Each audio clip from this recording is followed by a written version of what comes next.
We're joined on INSEAD Knowledge by Woon, Director of Rubicon Network. You've been talking to the MBA students here on the INSEAD campus about China and HR issues. What are the main challenges facing multinationals going into China at this time? The multinationals' challenges in China today are very much different from when I first entered China. Way back we were really very much talking about entering China, starting business in China. Now, I think the multinationals today in China are really very much talking about execution of strategy issues. I think people have actually, or corporations have actually moved on, not just about startup, but actually about staying in China, doing well in China, making profits in China. At the same time, building a viable China organization which actually can compete globally. The companies were having difficulty in just finding the right people. Presumably that's still the case. Exactly. It's still happening in China. There's a huge paradox. This is a large population, limited talent pool, sort of a low-cost country, but very expensive workforce.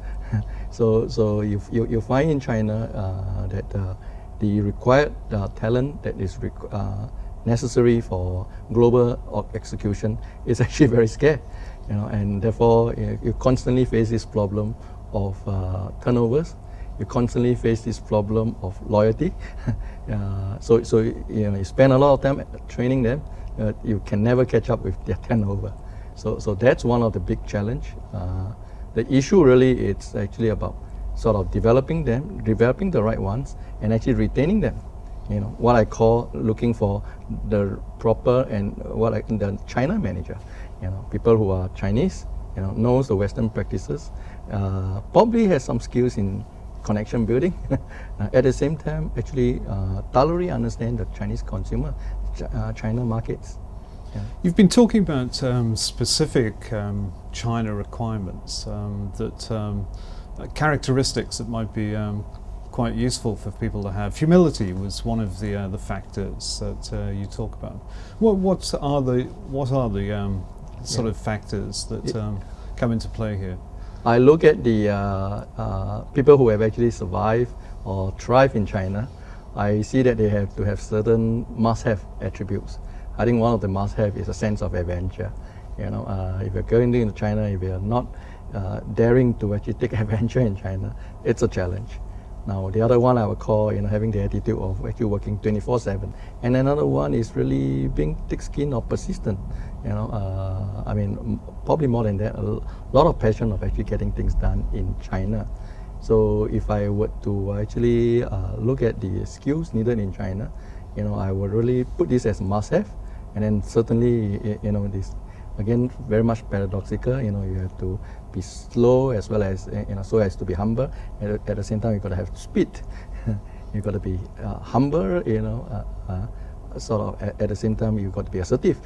So the kind of paradoxes within the approach. That's right. You were talking in the class about Guangxi and the relationship building. And I gather a lot of the MBA students were very interested in this point, but you think things go beyond mere Guangxi in China? Look at Guangxi in the China context, I learned my lesson. It's actually sort of more than just reciprocating of favors.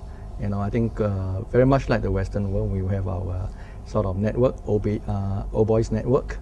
But I think in China, Guangxi actually probably later on gets down to trust building, relationship building. If you can actually work towards that sort of angle. Now, you need Guangxi, in business, you need a relationship. More so in China, if you have a relationship, I trust you, I deal with you, you've got a good reputation. I think it's very much more easier for sort of a negotiation or a sort of a deal agreement in that regard. Well, essentially it would help to open doors and maybe speed up the process. Yes, it actually essentially helps to open door. It also essentially sort of points you to a lot more possibilities. It's certainly in that regards. So you're saying that you really do need to have Guangxi? I would actually encourage that anybody who wants to enter China do understand the need to cultivate what I call connection building skills. Not necessarily going out to please everybody, but knowing sort of how do you build connection, knowing sort of how to engage in small talks, knowing how to actually gain the confidence, knowing actually eventually how to gain the trust. And especially if you are working with senior level folks, you know, sometimes actually gaining trust, it's significant. And I dare say here that, you know, it's pretty rampant in China, but it's also happening in the Western world. For multinational companies going to China, there's always going to be a question of whether they localize, whether they send their people in from head office or what. Presumably it's best that you find people locally who can handle or drive the company. But as you say, there's a limited talent pool within China. How would you advise companies to deal with this at the moment? Yeah. I sort of now come up with the idea of actually, you know, looking for or rather building bank strength based on the best in China and the rest of the world. Particularly for a global company, you know, if you can actually bring in your best manager, at the same time search out for the best in China, you know, let them mix, let them develop their teamwork, and constantly actually build the bank strength. I see that actually as probably the way forward than sort of most other sort of very short-term strategy. So spend time identifying your China manager, referring to those who knows the market, who knows probably global corporation practices, you know, who is or who are loyal to your corporations, buying your values, you know, prepared to strike out with you long term, and actually who are also themselves leaders wanting to see actually development in China. And try to develop those people. And try to develop those people, yes. And maybe it's better that if you do put somebody in from the outside, that they do try to groom the next level coming through. While you're bringing your best expatriate, you know, at the same time think of succession, think of localization. You know, because it's not that realistic of actually foreign managers staying in China, you know, with the kind of disparity in compensation, you know.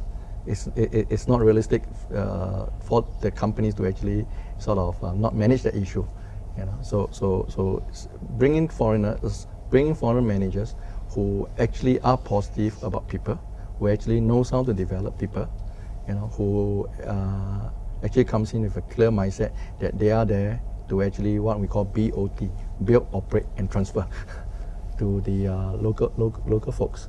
But don't compromise in terms of you know, hastening up the process of handing over. Do make sure that the locals are up to standard. Now I know several companies are trying, you know, many practices, and some are very creative. You know, like for example, 2 in a box. I think it's actually being practiced by some companies. You know, you spend your effort identifying the potential, get it properly developed, be exposed, and then a time will come. Make sure that the local and the foreigner gets, you know, 2 in a box.